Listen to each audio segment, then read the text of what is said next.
Avatleda? Calculation of cardiothoracic ratio. Understand? So you take the midline.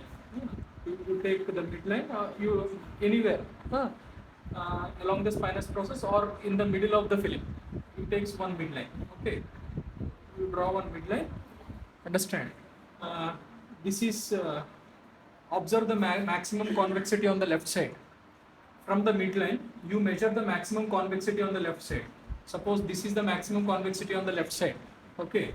So you calculate from here to here the distance. This is almost 7 centimeters. Understand? Put it down 7 centimeters. Okay. So this is A. A is 7 centimeters. And the maximum convexity on the right side. From the midline, you measure this, the maximum convexity on the right side. This is almost 3.5 centimeters. Understand? This is regarded as B. B is 3.5 centimeters. A is 7 centimeters. Understand?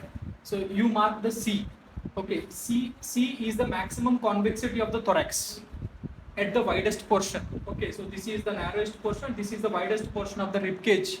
Okay, you take from inside. This is the maximum convexity of the rib cage. This is almost 19 centimeters. 19 centimeters. Okay, Bukiyama.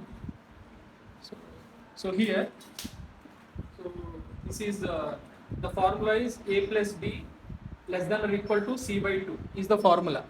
Understand? So A is how much?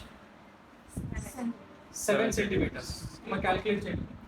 A is 7 centimeters. B is 3.5 centimeters. Less than or equal to C by 2. C is 19. 19 by 2. 19 by 2 is how much? 9.5. 9.5. So this is how much?